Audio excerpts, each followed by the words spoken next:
Où va ce Paris Saint-Germain? Bienvenue à tous, bienvenue pour cette nouvelle vidéo. On va parler du match entre le PSG et Rennes au Parc des Princes, donc on va pas perdre de temps. Alors il y a eu match nul, un partout, un premier but de Gouiri sur une très belle action individuelle où vraiment il fait la différence. C'est vraiment un joueur qui a beaucoup de talent, qui peut performer lorsqu'il est dans ce poste de 9, 9,5. Et une égalisation de Gonzalo Ramos, on va revenir sur le déroulé du match, etc. Mais je pense que la première chose qu'il faut souligner, c'est que Rennes, ils sont pas à leur place. Clairement, ils devraient être plus haut, vu le niveau de jeu qu'ils ont affiché, vu ce qu'ils sont capables de faire. C'est surprenant qu'ils soient pas plus haut. Malheureusement, ils ont fait un début de saison qui est vraiment mauvais. Donc c'est pour ça qu'ils en sont là. Mais commencer par parler de Rennes. Rennes a vraiment une belle équipe. Il y a des beaux joueurs à tous les secteurs de jeu. Ils ont bien contenu cette équipe. On est quand même au Parc des Princes, tu vois, c'est pas rien. Donc vraiment, je pense qu'il faut souligner ce qu'a fait l'équipe. Et ça, c'est un bon point. Ensuite, côté PSG, en fait, moi j'ai trouvé qu'il y a eu beaucoup de choses qui allaient pas. Au-delà du score, du match nul, etc. Déjà, devant Mbappé, il était pas dedans. Il était vraiment pas dedans. On va pas tirer sur Mbappé parce qu'il a fait tellement de matchs où il était efficace, mais là, il était pas dedans. Dans l'attitude, dans sa façon de se mouvoir, je sais pas, on avait l'impression qu'il avait pas super envie d'être là. Surtout la première mi-temps, parce qu'en deuxième mi-temps, c'était mieux. Dembélé a tenté de faire des différences, il a réussi. Je trouve qu'Hakimi, du côté droit, si on commence par le côté droit, depuis qu'il est revenu de la CAN, il y a quelque chose qui s'est cassé, je trouve. Il y a quelque chose de moins bien. Avant la CAN, il était sur un niveau, je trouve, incroyable. Vraiment, il réussissait tout ce qu'il entreprenait, alors que là, depuis qu'il est revenu, je sais pas si c'est le choc psychologique ou si c'est le fait que peut-être il est fatigué, parce que la CAN, on sait que c'est une compétition qui est très énergivore, mais là, Hakimi, il est pas en méga forme, du coup, le duo de la droite, il fonctionne pas trop. Et à gauche, Bercola n'a pas non plus réussi à faire la différence. Voilà, c'était un match champ. En gros, concrètement, la ligne d'attaque, elle n'a pas fonctionné. Ça, associé au fait que Zaire Emery, il était sur le banc, je trouve pas que l'équipe a bien fonctionné au milieu de terrain, même si Vitinha était bon. Il n'y a pas de joueur où on va se dire il a été particulièrement mauvais, mais il manquait peut-être cet impact physique dont avait besoin ce Paris Saint-Germain face à Rennes. Rennes qui a pressé, même si c'est pas le pressing de l'année, donc ça souligne encore le fait que le PSG aurait pu s'en sortir, parce que vraiment le pressing de Rennes, c'est vraiment pas le pressing tout terrain. C'était un pressing, ils y sont allés, mais il y avait de quoi aller passer. Derrière, moi, le défenseur du PSG, là, Beraldo, peut-être que je me trompe sur son nom, mais vraiment, j'arrive pas à comprendre pourquoi il le recruté. C'est dur, hein, ce que je dis, parce qu'il vient d'arriver, je suis déjà en train de lui tirer à moitié dessus, mais vraiment, j'arrive pas à voir les grosses qualités qu'il a. Même si tous les joueurs ont des défauts, etc., mais il y a des qualités où on se dit, ok, ça, il est particulièrement fort. Mais en fait, j'ai l'impression qu'il est moyen plus partout, mais il y a rien où tu te dis, ouais, là, il est exceptionnel, il est incroyable. Donc du coup, j'arrive pas à lui trouver de grosses qualités, et je trouve que dans cette équipe, pour l'instant, il s'intègre pas du tout. Donc ça, c'est vraiment un point qui va être compliqué pour le Paris Saint-Germain si Beraldo est amené à continuer et si il continue à performer à ce niveau-là. Au début du match, j'ai vu Kipembe, je me suis renseigné, il s'est fait opérer pour la deuxième fois. Donc visiblement, j'ai pas l'impression que ce soit pour tout de suite le retour. Et ça, et Skriniar qui est blessé, même si Skriniar il a pas fait des bons matchs depuis qu'il est arrivé. Mais ça veut dire qu'au niveau des options, ils sont vraiment limités, le Paris Saint-Germain. Donc ça, c'est un point qu'il va falloir étudier. Essayer peut-être de trouver des compositions où Hernandez revient dans l'axe avec le retour progressif de Nuno Mendes.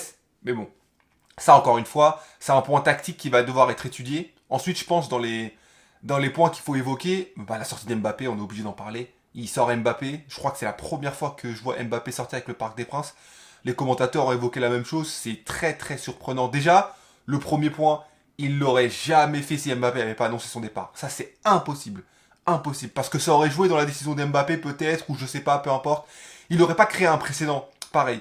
On voit Mbappé quand il sort, il fait pas de polémique. Il vient, il va sur le banc. Faut pas croire qu'Mbappé il est content de sortir, ça j'y crois pas. Mais Mbappé, à partir du moment où il a annoncé publiquement qu'il allait partir, je pense qu'il se doutait que des décisions comme ça pouvaient être prises. Et que ce soit côté Luis Enrique ou côté Mbappé, moi je comprends. Mbappé, il n'est pas là pour faire une polémique. On lui a dit de sortir, il sort. Forcément, il est pas content, mais il l'a pas montré. Donc ça, c'est bien. Très pro. Du côté de Luis Enrique, lui, il se dit, écoute, Mbappé, il sera pas là la saison prochaine. Donc je vais commencer à voir ce que je peux faire avec l'équipe sans lui. Je peux pas tout miser sur lui alors que dans 3 mois, il est plus là. Donc ça, c'est de son côté, il s'est dit, je le remplacerai personnellement au vu du match, au vu de ce qui manquait à ce PSG, je l'aurais pas sorti. Surtout que au vu des remplacements, Colomboigny a strictement rien apporté sur ce match. Faut être objectif. Voilà, Colomboigny c'est un bon joueur. Il peut réussir dans ce Paris Saint-Germain. Je l'ai déjà évoqué dans des vidéos précédentes, mais sur ce match-là, il a rien apporté. Gonzalo Ramos c'est autre chose. Gonzalo Ramos c'est autre chose. je continue et je persiste à dire Gonzalo Ramos doit être titulaire dans cette équipe-là. C'est le seul neuf qu'ils aient. Mbappé en position de neuf, moi je suis pas fan. En tout cas, pas dans cette équipe-là. Donc vraiment, je pense que Gonzalo Ramos doit être titulaire. Je sais pas s'ils doivent jouer à 4 offensifs, s'ils doivent trouver une solution, peu importe, mais Gonzalo Ramos doit être titulaire. Parce que au-delà des actions, des polémiques qu'il va y avoir sur penalty, pas penalty, peu importe, il a pesé dans le jeu. Dès que tu centres, dès que tu vas lui donner un minimum de ballon, il va tenter d'en faire quelque chose. Et c'est de ça dont a besoin le Paris Saint-Germain, c'est de ça dont a besoin les ailiers comme Dembélé, comme Barcola, comme Kolo Muani, dans une certaine mesure quand il joue sur le côté, d'un mec, un pivot qui va être là, qui va jouer le rôle de neuf. Parce que Mbappé, c'est pas son rôle. Mbappé, il veut juste marquer des buts. Juste, entre guillemets. Hein. C'est absolument pas une façon de dire qu'Mbappé est cantonné à un simple rôle de marquer des buts. Parce qu'Mbappé est un joueur très très complet. Mais voilà, Mbappé, son objectif, c'est pas d'être un point d'appui. Lui, il veut marquer des buts, il veut contribuer par le score au résultat de l'équipe.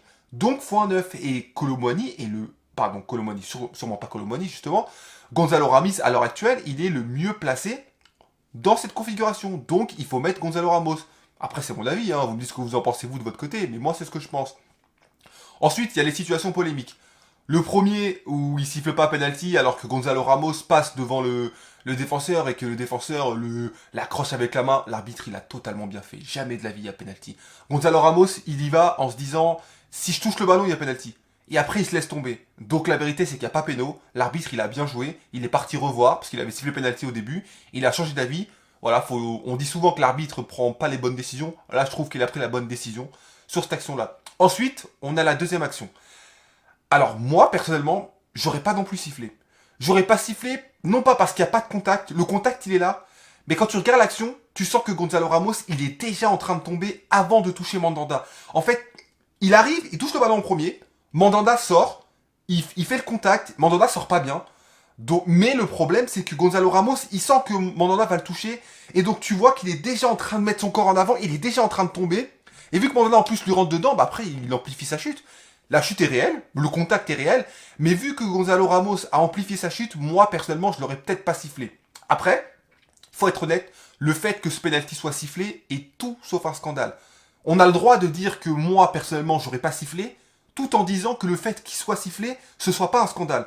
C'est pas un scandale, le contact il est là, Mandanda il fait une erreur, quelque part, le penalty c'est le symbole de son erreur. Il s'est trompé, bah pour la peine il prend un penalty. Moi je l'aurais pas sifflé, je comprends que l'arbitre l'ait sifflé, je comprends que des gens disent qu'il y a penalty, mais voilà, moi mon avis personnel c'est que je l'aurais pas sifflé. Après, vous me dites ce que vous en pensez, vous, si vous l'auriez sifflé, je sais pas. En tout cas, c'est un match nul, je pense que le point intéressant, et c'est surtout pour ça que je fais la vidéo, c'est quoi les enseignements par rapport à la Ligue des Champions. Je parle pas de la Real Sociedad, parce que la Real Sociedad, ils ont une hécatombe de blessés. On a vu le niveau de jeu au match aller, j'y crois absolument pas pour la Real Sociedad, leur qualification à eux, personnellement. Je pense que le Paris Saint-Germain va se qualifier, et tant mieux pour les équipes françaises, tant mieux pour nous, supporters des équipes françaises, sans être supporters du Paris Saint-Germain, voilà. Mais contre une équipe plus forte, on voit quand même des choses chez ce Paris Saint-Germain, c'est compliqué quand même. Moi je trouve que c'est compliqué. Zaire Emery est pas là, c'est la fin du monde. Derrière, waouh, derrière, il va falloir combler les trous parce que vraiment, j'ai l'impression que derrière, il y a un chantier, il y a un vrai chantier. En fait, j'arrive pas à identifier c'est qui les points forts, à part Hernandez. Pereira, d'habitude, il est solide, là, il s'est un peu fait enrhumer, un peu beaucoup même, sur l'action. Donc voilà, il y a la défense, je trouve, c'est un chantier qui n'a pas été résolu. La patte Luis Enrique dans le jeu du Paris Saint-Germain, moi, je la vois pas. Moi, quand je vois le Paris Saint-Germain jouer, je me dis pas c'est une équipe de possession. Je me dis pas c'est une équipe de transition directe. En fait, ils essayent tout en même temps, mais en même temps, il n'y a rien qui est foncièrement ultra bien réussi. Donc je trouve que ça, c'est un problème. Et devant, je pense que c'est le domaine où ils ont le moins de problèmes quand même. Faut être objectif. Il y a de la qualité, ils ont du nombre. Donc on peut pas dire que devant, le PSG a des problèmes. Mais peut-être que dans les grands rendez-vous, la complémentarité que certains joueurs ont ou n'ont pas va peut-être leur jouer certains tours. Le PSG peut marquer contre n'importe qui, mais bah, ce PSG a aussi certaines limites. Voilà, ils n'ont pas réussi à marquer avant la 90e sur ce penalty. Donc peut-être que face à une équipe qui est mieux structurée défensivement, qui va faire des 1 contre 1 avec des joueurs plus forts individuellement, ce Paris Saint-Germain ne réussira pas à passer le cap. En tout cas, moi personnellement, je maintiens ce que j'ai dit.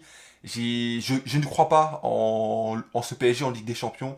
Ils iront en quart, mais si l'équipe en face est bonne, je pense qu'ils passeront pas. Après, il y a des équipes en Ligue des Champions en 8e qui sont pas meilleures que le Paris Saint-Germain à l'heure actuelle.